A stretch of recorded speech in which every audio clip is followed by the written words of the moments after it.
This is Melanie from Athens, Georgia, and you are listening to Teresa Tomlinson, the amazing former mayor of Columbus, Georgia, who is now running for Senate against David Perdue on Two Broads Talking Politics. Have fun!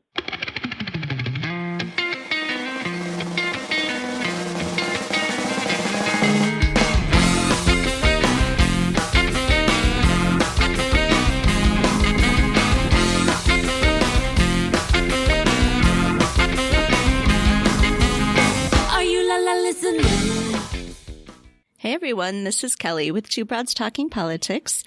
I'm here with my co-host Sophy. Hey Sophy. Hey Kelly. And joining us today is a former Columbus, Georgia mayor and candidate for U.S. Senate from Georgia, Teresa Tomlinson. Hi Teresa. Hi, I guess now it's Three Broads. Indeed. So Teresa, we'd love if you could just start by telling us a little bit about yourself and why you're running for Senate. Sure. Yeah. Well, I started out as an attorney when I first got out of law school and practiced mostly in federal courts. I did something called complex litigation, had the opportunity to sue some really bad actors, a large chemical conglomerate, one of the world's largest, that had developed a product that actually not only killed farmers' crops, but sterilized their ground and their greenhouses and their equipment in Florida, Georgia, Michigan, and in Hawaii. And so cut my teeth on that case on the value jet crash in the Florida Everglades back in 1996 was one of my first cases, actually, and then had the opportunity to sue the 15 largest mortgage home loan lenders in the country on a homeowner's mortgage fraud scheme that was going on. So I tell you that to say I started out as a young professional, basically pursuing justice. I've always sort of had, I guess, an ethic, a personal ethic for hating bullies and loving justice. And so the lawyer match was just a really good fit. And I loved it. Never thought I would get out of it. I had the opportunity, was approached by some community members to help out with an organization called Midtown Inc. They offered me to become the interim director as they did a nationwide search. And I thought, well, shoot, I can do that in my spare time. And, and actually developed a great passion for community renewal. And that led to me running for mayor of Columbus, Georgia. And so served in that position for 2 terms, which is all you can serve in the city of Columbus. Had a great run. I'm a proud progressive. And Columbus, of course, is about 90 miles southwest of Atlanta. It's the second largest city in the state. We are a blue county, but we have a loud, proud, conservative Republican core here. So you don't get much done if you can't find a way, to work with all people. We're a minority-majority community, so we have a whole lot going on. International headquarters of AFLAC, for instance. And so the reason why I lay that background is because if you're a proud progressive, you're going to have to find a way to implement your progressive policies with that kind of multifaceted dynamic. And we really did. We really did do that. I say often that I don't compromise my progressive principles. I just know how to speak fluent Republican.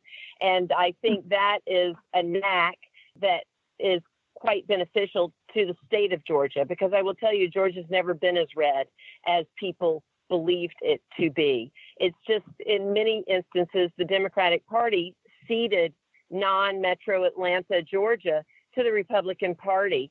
There's still people all throughout Georgia who understand that their lives intersect with the government, that government is a partner in their prosperity.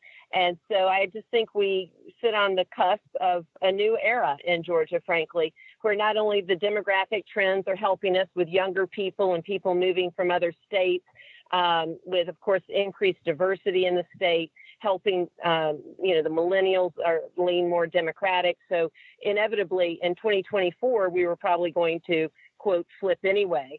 But and maybe some say 2026, but now it's at our doorstep.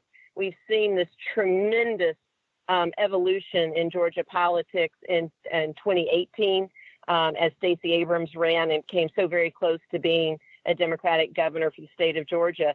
And we see the real possibility, the bubbling of Democratic success right under the surface of where we are in Georgia. And that's when I realized that if we ran a non-metro Atlanta candidate as a Democrat, a woman in particular, and someone who was well known with name recognition and reputation throughout the state, that the Republicans would actually have a very difficult time winning. I know that sounds odd to some of your listeners, but they barely squeak out victories in Georgia, and that's been going on for a while.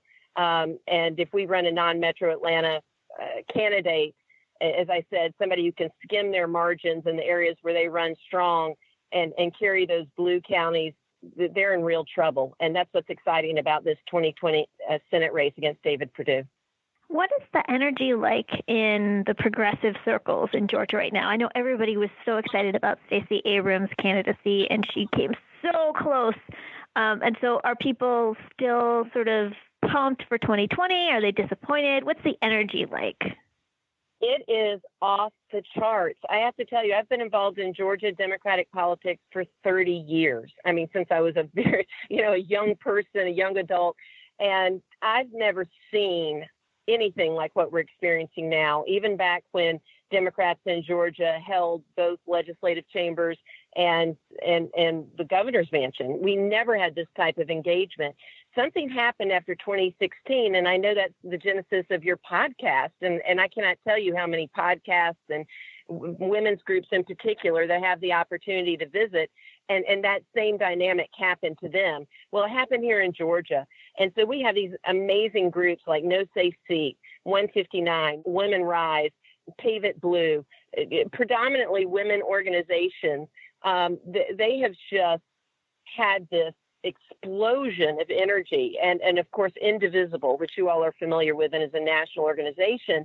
They're really helping. Those organizations are really helping in some of the counties that are less populous through training and through, of course, social media, connecting with Democrats, getting them engaged in ways that the old party structure couldn't do and never really did, not for lack of passion and desire, but just not having that infrastructure. And so these new organizations, the enthusiasm that came about after 2016, then as you mentioned, with Stacey Abrams coming so very close, being a loud and proud progressive and having so many people come to that message, which for those of us that had been arguing and debating with the traditional Democratic Party that we could be true progressives. We didn't have to become milquetoast Republican light, We really could find a whole lot of middle ground by just being progressives and being proud of our positions and better governing principles because they're more efficient. And that's what Republicans and moderates purportedly want, right? And so I have to say that I have never seen the level of engagement and excitement and the broadening of what you would define to be progressive as I have right now. One quick anecdote, I go to these events all over and have been for many years, pancakes and politics, fish and grits, all sorts of, just gatherings, right, where people talk politics. And it used to be in an off year like 2019, you would 12 people, maybe 20 people, 110 people showed up at the Fayette County Pancakes and Politics. The room was full with almost 50 people, 48 people, the Fish and Grits in Peach County. That's unthinkable. And so you're right. It is. It's off the charts. The engagement is still there and more. I think people saw how close we came in 2018, and they can smell it. They can smell a change in Georgia, and they are very enthusiastic about that. What are some of the policies and issues that are really energizing people? You say you're a proud progressive, but what are the kinds of issues, especially that you think the people in Georgia are concerned with right now? Yeah, well, it's the things you would expect, right? So healthcare, because Georgia has 86 counties that don't have OBGYNs, and so many of them have, not complete health care because they didn't expand Medicaid here, which is just political malfeasance, basically. And so, yes, you hear about that everywhere. You hear about livable wage. You hear about what's happened to the farmers with the tariff wars on our farmers. Soybeans and pecans are some of our biggest crops, and China is the biggest purchaser of those commodities. When Trump woke up one morning and tweeted he was going to declare tariff wars on Mexico, I mean, there were Georgians, particularly farmers, that literally got physically ill because, we've been beat up on with these tariffs, the auto industry that we worked so hard to bring to Georgia to provide, these manufacturing jobs that are so essential to blue collar workers in the state. That goes right to their viability. And so those issues are huge. But I want to put a little different lens on it that you may not be hearing from everywhere else. No matter where I go, whether it's a farming community, whether it's an urban community, or anything, college town, or anything in between, the biggest issue is the rank instability that people have, that they feel right now. There is something that has happened these last couple of years. We used to take government for granted. It just ran by itself. We didn't have to be watching it and noticing it. We got up every day, the trash was picked up, the post office was running and delivering mail, things were just working, right? And we didn't have to worry about all of the rest. Well, some of those things are clearly still running and functioning, but there has been a deeply unstable reverberation that has continued since 2016 that, Columbus is a military community, for instance, among all the other things that I mentioned earlier. You wake up one morning and, we might be going to war with Iran, and nobody really knows exactly what the plan is. We don't know what the foreign policy objective is. It is so profoundly unsettling. So between the tariff wars, between the constant attack and war on healthcare, and not knowing day to day whether our own federal government is going to sue or not defend the laws that are on the books that help protect our middle income and lower income families, people are deeply disrupted by what's going on. And that is the pervasive issue, and it manifests in all of the other ways I mentioned. So you're running against David Perdue, who was elected to the Senate in 2014, and he's sort of infamous for avoiding his constituents. I think he hasn't held a town hall at all ever since he became a senator. And apparently he will show up for things sometimes in Georgia to support other Republican candidates, but his office will claim not to have any knowledge of events he's planning to attend, so you can't go ahead of time. But I know you had been very transparent as mayor of Columbus, and you'd had some town halls that were publicized, and you were very open on social media and stuff. So I'm wondering if you could talk a little bit about transparency and how you plan to be transparent as a senator. Yeah, first of all, you have to understand that government's about public service and it's not about power. And I think David Perdue perhaps was surprised by that when he got into office, and he doesn't seem to like the public service part of it. And so he is cold, he's removed, aloof, and remote. And that's difficult in this line of work. And to speak about my particular style, when I ran, I had never held public office previously. I'd certainly been involved, engaged. I loved and understood this great government we have in the United States of America, and always wanted to support it and be a part of it, but I had never held office. And so we had an open seat. Columbus is a really engaged town. We ended up having 44 debates in all sorts of different forums and capacities. It was an amazing thing. It was an 11-month race, a 4-way race, and really, really intensive. And so I realized people were so hungry for engagement. They had so many ideas. They wanted to hear what people were thinking. They knew Columbus was in a transition period, and they wanted to be a part of it. And so I thought, well, we need to have quarterly, basically town halls. We called them Let's Talk with the Mayor. We always had over 100 people there. And I would take 15 minutes and give a quick overview, let a city councilor or two speak about what was going on in their district. We held them all throughout, never in the same place, community centers, all sorts of different locations, Masonic, halls and things.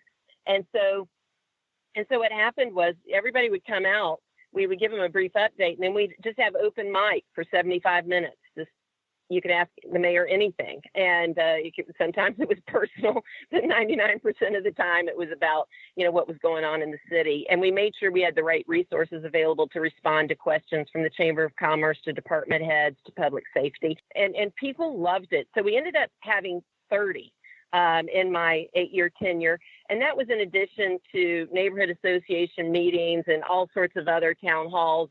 And we would also live stream, and we have a local television station, CCG TV, our city TV network, that we would run them on, throughout the week, so that if people weren't able to get there, then they could see it and be a part of what was going on in the city.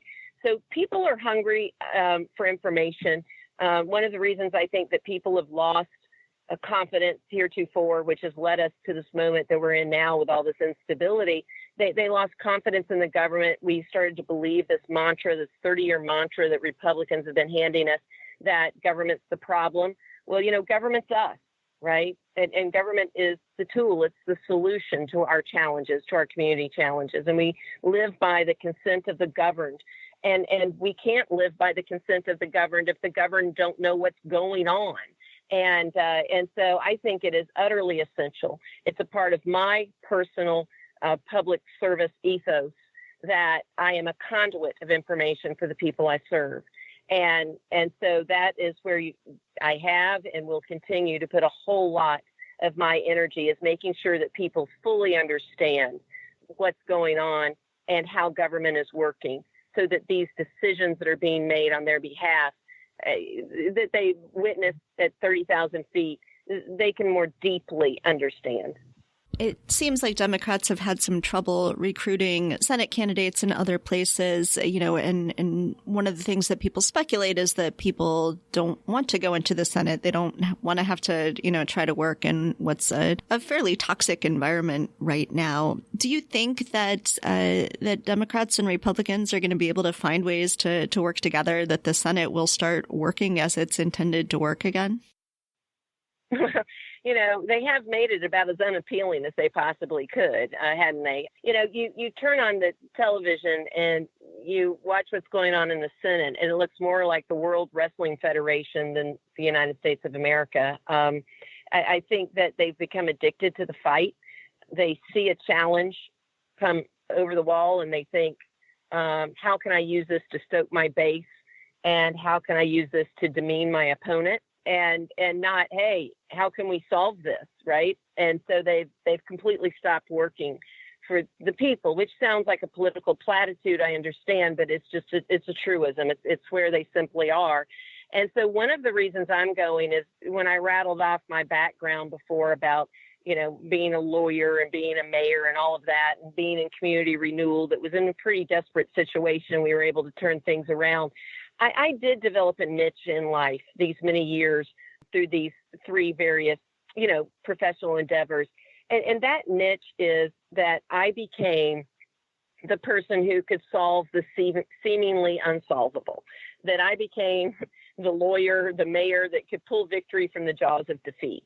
I always took on very hard things. And it's because we all have our talents. I can't sing. I cannot speak a foreign language. There's something wrong with that side of my brain. But I do vision a solution to a big ball of tangled yarn. I can see how we might be able to work this. And so I look at almost everything as a Rubik's Cube. How can we turn and then turn it more and turn it more to figure this thing out?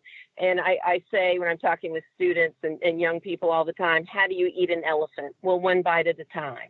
And so we've got to look at these huge systemic institutional roadblocks we have, these problems we have in the United States Senate. And there's not going to be one election, one person, one thing that completely changes it and rights the ship. Certainly putting a Democratic majority in there is going to be the single biggest thing you can do to bring back some, stability and some functionality to what used to be the world's most deliberative legislative body. But we're going to need a lot of people up there And it's going to take new people. Frankly, you can't keep electing the same old people and expect to come out with a different result. And so David Perdue hasn't earned the right to go back. And if people want to see it function, he cannot go back. You're going to need to put people in there who have some experience at solving the seemingly unsolvable and can start looking at this institution and how we can remake the way it has functioned, is not functioning today, for today's world and the way people think and the way today's business needs to get done. And that may be, if you'd asked me if I'd talked 2-3 years ago about getting rid of the filibuster, I would have said never, never. It's a safety belt. It's the training wheels. It's the stabilizer to what goes on up there.